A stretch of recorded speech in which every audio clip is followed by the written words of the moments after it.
નમસ્કાર દર્શક મિત્રો, આપ સૌનું સનસનીખીજ ન્યૂઝમાં હાર્દિક સ્વાગત છે। વડોદરાના ગોત્રી ગાર્ડનમાં વોકિંગ ટ્રેક પર ભ્રષ્ટાચારનો ભૂવો પડ્યો। વોકિંગ ટ્રેકનો ભાગ ધસી પડતા લોકોમાં રોષ ફેલાયો। સવાર સાંજ વોક માટે આવતા નાગરિકોની સુરક્ષા સામે સવાલ।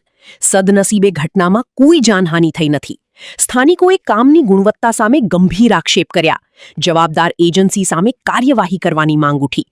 સ્થળ પર લોકોના ટોળે ઉમટ્યા। ભૂવાને કારણે વોકિંગ ટ્રેકનો ભાગ જોખમી બન્યો। તંત્ર દ્વારા સ્થળનું નિરીક્ષણ કરી સમારકામની કાર્યવાહી હાથ ધરાય તેવી શક્યતા। સમગ્ર ઘટનાએ વિકાસના કામોની ગુણવત્તા પર ફરી સવાલો ઊભા કર્યા। જો 30 વર્ષથી ભારતીય જનતા પાર્ટીનું શાસન છે। પહેલાં તો એવું જાણવા મળતું હતું કે રોડ પર અચાનક ભૂવા પડતા હતા। હવે તો જે ચાલવાના વોકિંગ ટ્રેક છે એ બી સુરક્ષિત રહ્યા નહીં, કારણ કે આ લોકો ભ્રષ્ટાચાર કરવામાં મદમસ્ત છે। કોન્ટ્રાક્ટરોની અધિકારીઓ સાથે મિલીભગત હોય એવું સ્પષ્ટ દેખાઈ આવે છે। જે લોકો આરોગ્ય સુધારવા આવતા હોય એની જગ્યાએ મને તો એવું લાગી રહ્યું છે સ્પષ્ટ કે લોકો જે આ વેરો ઉઘરાવ્યો છે, વેરાનું વળતર મળવાની જગ્યાએ લોકો હાથ પગ ટાટિયા તોડવામાં આવતા હોય એવું સ્પષ્ટ દેખાઈ આવે।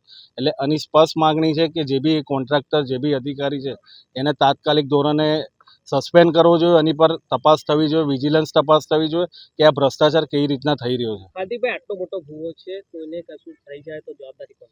સંપૂર્ણ જવાબદારી જે વોર્ડના અધિકારીઓ હોય, જે ગાર્ડન શાખાના હેડ હોય એની સંપૂર્ણ જવાબદારી રહેલી છે। કારણ કે સમજો કે નાના છોકરા હોય કે વડીલો હોય, આજે વોકિંગ ટ્રેક પર લોકો ચાલવા આવતા હોય તો લોકોના સ્વાસ્થ્ય સાથે છેડા થઈ રહ્યા એવું તો લાગે, પણ જોડે જોડે હાથ પગ તૂટે અને 3-4 મહિના ઘરે બેસવાનો વારો આવે એવી સ્પષ્ટ રીતે દેખાઈ આવે। એટલે તાત્કાલિક ધોરણે જે બી અધિકારી કોન્ટ્રાક્ટર છે એને સસ્પેન્ડ કરવામાં આવે અને જે ભ્રષ્ટાચાર થયો છે એને વિજિલન્સ તપાસ કરવી જોઈએ એવી મારી માંગ છે।